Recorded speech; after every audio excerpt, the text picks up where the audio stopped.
നമസ്കാരം. അമേരിക്കയുടെ തണലിൽ സൗദി അറേബ്യ ആണവ ശക്തിയാകാൻ ഒരുങ്ങുകയാണോ? സൗദി അറേബ്യയും അമേരിക്കയും തമ്മിൽ ഒരു പുതിയ ആണവ കരാർ നടപ്പിലാക്കാൻ ഒരുങ്ങുന്നു എന്നതാണ് പ്രധാനപ്പെട്ട വാർത്ത. ഈ കരാർ പ്രകാരം സൗദിക്ക് യുറേനിയം സമ്പുഷ്ടീകരിക്കാനുള്ള സാങ്കേതിക വിദ്യ ലഭിക്കാൻ സാധ്യതയുണ്ട് എന്ന് അമേരിക്കൻ കോൺഗ്രസിലെ രേഖകൾ സൂചിപ്പിച്ചിട്ടുണ്ട്. യുറേനിയം സമ്പുഷ്ടീകരണം എന്നത് വൈദ്യുതി ഉൽപ്പാദിപ്പിക്കാൻ ആവശ്യമായ ഒന്നാണ് എങ്കിലും അത് ആണവായുധങ്ങൾ നിർമ്മിക്കാനുള്ള ആദ്യ പടിയായിട്ടും ഉപയോഗിക്കാവുന്നതാണ്.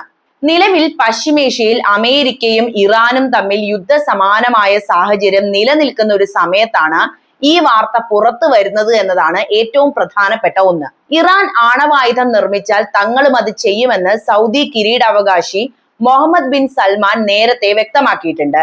സൗദിക്ക് ഇത്തരം സാങ്കേതിക വിദ്യ നൽകുന്നത് മേഖലയിലെ ഖത്തർ ഉൾപ്പെടെയുള്ള മറ്റ് രാജ്യങ്ങളും ആണവായുധങ്ങൾക്കായി ശ്രമിക്കാൻ കാരണമാകുമെന്നും ഇതൊരു വലിയ ആയുധ മത്സരത്തിന് വഴി തെളിയിക്കുമെന്നും വിദഗ്ധരും മുന്നറിയിപ്പ് നൽകുന്നുണ്ട്.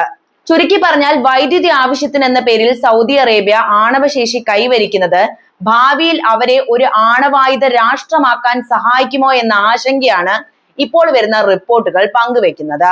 എന്തായാലും അമേരിക്കയും സൗദി അറേബ്യയും തമ്മിൽ രൂപപ്പെട്ടു വരുന്ന ആണവ കരാറിനെ കുറിച്ചുള്ള വാർത്തകൾ പശ്ചിമേഷ്യയിലെ നിലവിലെ രാഷ്ട്രീയ സാഹചര്യത്തിൽ അതീവ ഗൗരവകരമായ ചില സൂചനകൾ നൽകുന്നുണ്ട് എന്നത് ഇവിടെ കൃത്യമായിട്ട് നമ്മൾ പറയേണ്ടതുണ്ട്. ഈ കരാറിന്റെ ഏറ്റവും പ്രധാനപ്പെട്ട വശം സൗദി അറേബ്യക്ക് യുറേനിയം സമ്പുഷ്ടീകരണത്തിനുള്ള സാങ്കേതിക വിദ്യ ലഭ്യമായേക്കാം എന്നത് തന്നെയാണ്. സാധാരണഗതിയിൽ സിവിൽ ആണവ പദ്ധതികൾക്ക്, അതായത് വൈദ്യുതി ഉൽപാദനം പോലുള്ള ആവശ്യങ്ങൾക്ക് 3 മുതൽ 20% വരെ മാത്രം സമ്പുഷ്ടീകരണ യുറേനിയം മതിയാകും. എന്നാൽ ഇതേ സാങ്കേതിക വിദ്യ ഉപയോഗിച്ച് 90%-ലധികം സമ്പുഷ്ടീകരണം നടത്തിയാൽ അത് ആണവായുധ നിർമ്മാണത്തിലേക്ക് വഴിമാറാം. സൗദി കിരീടാവകാശി മുഹമ്മദ് ബിൻ സൽമാൻ മുൻപ് പരസ്യമായി പ്രസ്താവിച്ചത് ഇറാൻ ആണവായുധം വികസിപ്പിച്ചാൽ തങ്ങളും അതിന് മടിക്കില്ല എന്നതാണ്. ഇത് കേവലം ഒരു വാണിജ്യ കരാർ എന്നതിലുപരി മേഖലയിലെ ശക്തി സന്തുലനത്തെ മാറ്റിമറിക്കാൻ പോകുന്ന ഒന്നാണെന്ന് ഇതിലൂടെ തന്നെ നമുക്ക് വ്യക്തമാകുന്നുണ്ട്. നിലവിൽ ട്രംപ് ഭരണകൂടം പശ്ചിമേഷ്യയിൽ വൻതോതിൽ സൈനിക സന്നാഹങ്ങൾ വിന്യസിച്ചിരിക്കുന്ന സാഹചര്യത്തിലാണ് ഈ നീക്കം നടക്കുന്നത് എന്നത് ഏറെ ശ്രദ്ധേയമാണ് കേട്ടോ.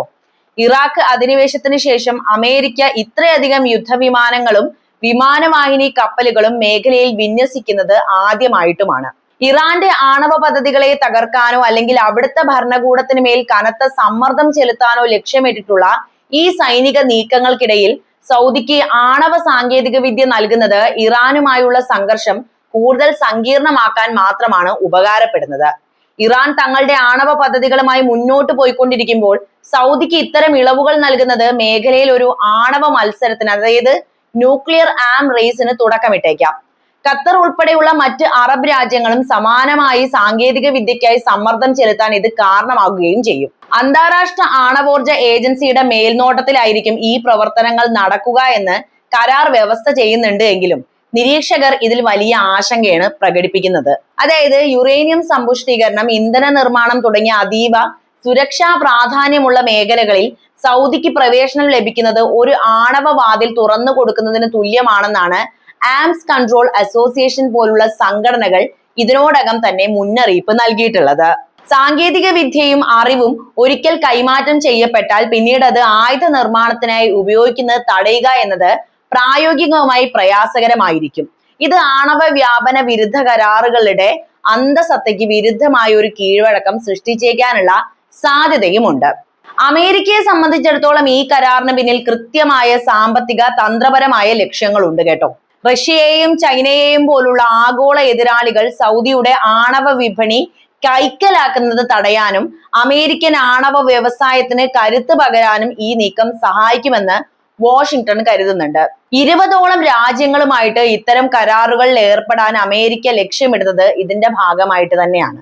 അമേരിക്കൻ നിസ്സംഗത മുതലെടുത്ത് മറ്റ് രാജ്യങ്ങൾ പശ്ചിമേഷ്യയിൽ പിടിമുറുക്കുന്നത് തടയുക എന്നതാണ് അവരുടെ വാദം. എന്നാൽ ഈ തന്ത്രപരമായ ലാഭത്തിന് പകരമായി നൽകേണ്ടി വരുന്നത് പശ്ചിമേഷ്യയുടെ സുരക്ഷയും സമാധാനവും തന്നെയാണ്. ഇറാനെതിരായ സൈനിക നടപടികളുടെ സാധ്യതയും സൗദിയുടെ ആണവ മോഹങ്ങളും ഒത്തുചേരുമ്പോൾ മേഖല ഒരു വലിയ സ്ഫോടനത്തിന്റെ വക്കിലാണെന്ന് ഈ വാർത്ത വിശകലനം ചെയ്യുമ്പോൾ നമുക്ക് മനസ്സിലാക്കാവുന്ന കാര്യമേ ഉള്ളൂ. സൗദി അറേബ്യയുടെ ആണവ മോഹങ്ങളും അമേരിക്കയുടെ തന്ത്രപരമായ നീക്കങ്ങളും പശ്ചിമേഷ്യയിൽ സൃഷ്ടിക്കാൻ പോകുന്ന പ്രത്യാഘാതങ്ങൾ ആഴത്തിൽ പരിശോധിക്കുമ്പോൾ ചില പ്രധാന വശങ്ങൾ കൂടി തെളിഞ്ഞു വരുന്നുണ്ട്. അതെന്തൊക്കെയാണെന്ന് നമുക്ക് ഓരോന്നായിട്ട് നോക്കാവുന്നതാണ്. ഒന്നാമതായി, ഈ കരാർ മേഖലയിലെ പരമ്പരാഗതമായ ശക്തി സന്തുലനത്തെ പാടെ തകർക്കാൻ സാധ്യതയുണ്ട് എന്ന കാര്യമാണ്. ദശാബ്ദങ്ങളായി ഇറാൻ ഒരു ആണവ ശക്തിയാകുന്നത് തടയാൻ ശ്രമിക്കുന്ന അമേരിക്ക തങ്ങളുടെ സഖ്യകക്ഷിയായിട്ടുള്ള സൗദിക്ക് അതേ സാങ്കേതിക വിദ്യ നൽകുന്നത് വലിയൊരു രാഷ്ട്രീയ വൈരുദ്ധ്യം തന്നെയാണ്. ഇത് ഇറാനെ കൂടുതൽ പ്രകോപിപ്പിക്കുകയും അവർ തങ്ങളുടെ ആണവ പദ്ധതികൾ അതീവ രഹസ്യമായും വേഗത്തിലും പൂർത്തിയാക്കാൻ പ്രേരിതരാവുകയും ചെയ്തേക്കാം. ഫലത്തിൽ ഒരു രാജ്യത്തെ തടയാൻ ശ്രമിക്കുമ്പോൾ മറ്റൊരു രാജ്യം അതേ പാതയിൽ സഞ്ചരിക്കുന്നത് മേഖലയെ ഒരു ആണവ മത്സരക്കളമാക്കി തന്നെ മാറ്റി. രണ്ടാമത്തെ പ്രധാന വശം ഇതിന്റെ ആഗോള പ്രത്യാഘാതങ്ങൾ തന്നെയാണ് കേട്ടോ. ആണവായുധ വ്യാപനം തടയുന്നതിനായി ലോകരാഷ്ട്രങ്ങൾക്കിടയിലുള്ള ധാരണകൾക്ക് ഈ കരാർ വലിയൊരു വെല്ലുവിളിയാണ് സൃഷ്ടിക്കാൻ പോകുന്നത്. സൗദി അറേബ്യക്ക് ഇളവുകൾ നൽകിയാൽ സമാനമായ ആവശ്യങ്ങളുമായി യുണൈറ്റഡ് അറബ് എമിറേറ്റ്സ്, ഈജിപ്ത്, തുർക്കി തുടങ്ങിയ രാജ്യങ്ങളും രംഗത്ത് വരാൻ സാധ്യതയുണ്ട്. ഇത് പശ്ചിമേഷ്യയിൽ ഒരു ഡെമിനോ എഫക്റ്റ് സൃഷ്ടിക്കും. അതായത്, ഒരു രാജ്യം ആണവശേഷി കൈവരിക്കുമ്പോൾ സുരക്ഷാ ഭീഷണി ഓർത്ത് അയൽ രാജ്യങ്ങളൊക്കെ തന്നെ അതേ വഴി തേടുന്നത് ലോക സമാധാനത്തിന് തന്നെ ഭീഷണി ഉയർത്തുന്ന വലിയ കാര്യം തന്നെയാണ്. അമേരിക്കൻ ആഭ്യന്തര രാഷ്ട്രീയത്തിലും ഇതിന് വലിയ പ്രാധാന്യമുണ്ട് എന്നത് ഇവിടെ എടുത്തു പറയേണ്ടതുണ്ട്. അതായത്, സാധാരണഗതിയിൽ മറ്റൊരു രാജ്യത്തിന് ആണവ സാങ്കേതിക വിദ്യ കൈമാറുമ്പോൾ ഗോൾഡ് സ്റ്റാൻഡേർഡ് എന്ന് വിളിക്കപ്പെടുന്ന കർശനമായ നിബന്ധനകൾ അമേരിക്ക വെക്കാറുണ്ട്. സ്വന്തമായി യുറേനിയം സമ്പുഷ്ടീകരണം നടത്തുന്നില്ല എന്ന ഉറപ്പാണ് ഇതിൽ പ്രധാനപ്പെട്ടത്. എന്നാൽ സൗദിയുടെ കാര്യത്തിൽ ട്രംപ് ഭരണകൂടം ഈ നിബന്ധനകളിൽ ഇളവ് വരുത്താൻ തയ്യാറാകുന്നത് അമേരിക്കൻ കോൺഗ്രസിനുള്ളിലും വലിയ തർക്കങ്ങൾക്ക് വഴി തുറക്കുന്നുണ്ട്. ഇത് കേവലം ബിസിനസ് ലാഭത്തിന് വേണ്ടിയുള്ള നീക്കമാണോ അതോ തന്ത്രപരമായ അബദ്ധമാണോ എന്ന ചോദ്യമാണ് ഇവിടെ ഉയർന്നു വരുന്ന ഒരു പ്രധാനപ്പെട്ട കാര്യം. അവസാനമായി, ഇസ്രായേലിന്റെ നിലപാടും ഇവിടെ ഏറെ നിർണായകമാണ്. അതുകൂടി നമ്മൾ ഇവിടെ സംസാരിക്കേണ്ടതുണ്ട്.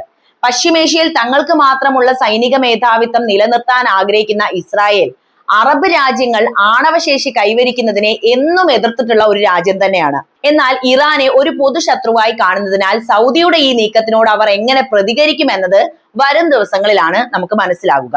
ചുരുക്കി പറഞ്ഞാൽ, ഈ കരാർ കേവലം രണ്ട് രാജ്യങ്ങൾ തമ്മിലുള്ള ഇടപാടല്ല, മറിച്ച് ലോകക്രമത്തെയും പശ്ചിമേഷ്യൻ ഭൂമി രാഷ്ട്രീയത്തെയും മാറ്റിമറിക്കാൻ പോകുന്ന ഒരു വലിയ ചതുരംഗ കളിയാണ് എന്നത് യാഥാർത്ഥ്യമാണ് എനിക്ക് നിങ്ങളോട് പറയാനുള്ളത്. ഇറാനുമായുള്ള ആണവ തർക്കം മുറുകുന്നതിനിടെ അമേരിക്കയും സൗദി അറേബ്യയും തമ്മിലുള്ള ആണവ കരാർ സംബന്ധിച്ച വാർത്തകൾ പശ്ചിമേഷ്യയെ വലിയൊരു യുദ്ധഭീതിയിലേക്ക് തന്നെ തള്ളിവിടുന്നുണ്ട് എന്നുകൂടി ഇവിടെ കൂട്ടിച്ചേർക്കണം. നിലവിലെ സാഹചര്യത്തിൽ ഇറാന്റെ നിലപാടുകളും അമേരിക്കൻ ഭരണകൂടത്തിന്റെ നീക്കങ്ങളും ഈ വിഷയത്തെ കൂടുതൽ സങ്കീർണമാക്കിക്കൊണ്ടിരിക്കുകയാണ് എന്നതാണ് ഇവിടെ എടുത്തു പറയേണ്ട ഒരു യാഥാർത്ഥ്യം. ഇറാൻ ഈ നീക്കങ്ങൾ അതീവ ഗൗരവത്തോടെ തന്നെയാണ് വീക്ഷിക്കുന്നത്. ജനീവയിൽ അമേരിക്കയുമായി പരോക്ഷ ചർച്ചകൾ നടക്കുന്നുണ്ട് എങ്കിലും തങ്ങളുടെ യുറേനിയം സമ്പുഷ്ടീകരണത്തിനുള്ള അവകാശം വിട്ടുകൊടുക്കില്ല എന്ന് ഇറാൻ ആവർത്തിച്ച് വ്യക്തമാക്കുന്നുണ്ട്. ഇതിനിടെ ഹോർമുസ് കടലിടുക്കിൽ ഇറാൻ വൻതോതിൽ സൈനികാഭ്യാസം നടത്തുകയും കടലിടുക്ക് താൽക്കാലികമായി അടക്കുകയും ചെയ്തത് അമേരിക്കയ്ക്കുള്ള ശക്തമായ മുന്നറിയിപ്പായിട്ടും കരുതപ്പെടുന്നുണ്ട്. തങ്ങളെ ആക്രമിച്ചാൽ മേഖലയിലെ എണ്ണ വിതരണം തടസ്സപ്പെടുത്തുമെന്ന സൂചനയാണ് ഇതിലൂടെ ഇറാൻ മുന്നോട്ട് വെക്കുന്നത്. അതേസമയം തന്നെ സൗദി അറേബ്യക്ക് ആണവ സാങ്കേതിക വിദ്യ നൽകുന്നത് മേഖലയിലെ തങ്ങളുടെ സ്വാധീനം കുറയ്ക്കാനുള്ള അമേരിക്കൻ തന്ത്രമായിട്ടും ടെഹ്റാൻ നോക്കിക്കാണുന്നു.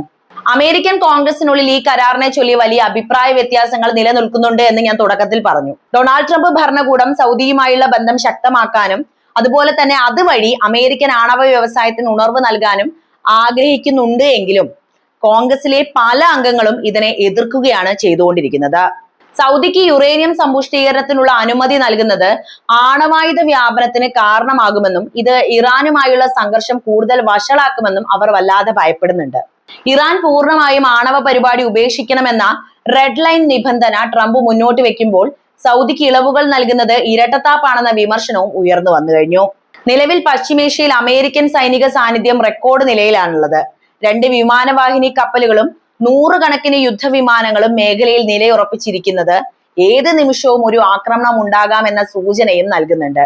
ജനീവ ചർച്ചകൾ പരാജയപ്പെട്ടാൽ ഇറാന്റെ ആണവ കേന്ദ്രങ്ങൾക്ക് നേരെ നേരിട്ടുള്ള ആക്രമണം നടത്താൻ ട്രംപ് ഉത്തരവിട്ടേക്കുമെന്ന് റിപ്പോർട്ടുകളും സൂചിപ്പിക്കുന്നു.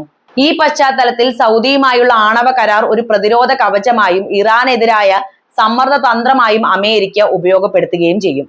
റഷ്യയും ഈ വിഷയത്തിൽ ഇടപെട്ടിട്ടുണ്ട് എന്നുകൂടി നമ്മൾ ഇവിടെ പറയേണ്ടതുണ്ട്. അതായത്, ഇറാനെ ആക്രമിക്കുന്നത് തീക്കളിയാണെന്ന മുന്നറിയിപ്പ് നൽകിയ റഷ്യ ഇത് വലിയ ആഗോള പ്രത്യാഘാതങ്ങൾ ഉണ്ടാക്കുമെന്നാണ് മുന്നോട്ട് വെക്കുന്ന വാദം. ചുരുക്കി പറഞ്ഞാൽ സൗദി അമേരിക്ക ആണവ കരാർ കേവലം ഒരു ഉഭയകക്ഷി ഇടപാടല്ല, മറിച്ച് ഇറാനെ വരുതിയിലാക്കാനുള്ള അമേരിക്കൻ നീക്കങ്ങളുടെയും മേഖലയിൽ പുതിയൊരു ശക്തി സന്തുലനം സൃഷ്ടിക്കാനുള്ള ശ്രമങ്ങളുടെയും ഭാഗമാണ്. വരും ദിവസങ്ങളിൽ ജനീവ ചർച്ചകളുടെ പുരോഗതിയും അമേരിക്കയുടെ സൈനിക നീക്കങ്ങളും പശ്ചിമേഷ്യയുടെ ഭാവി നിർണ്ണയിക്കുന്നതിൽ ഏറെ നിർണായകമാകുമെന്ന കാര്യമാണ് പറയാനുള്ളത്. ഈ വിഷയത്തിലെ നിങ്ങളുടെ നിലപാടുകൾ എന്തായാലും കമന്റ് ബോക്സിൽ എഴുതുക. മറ്റൊരു വീഡിയോയുമായി വീണ്ടും എത്താം. നന്ദി.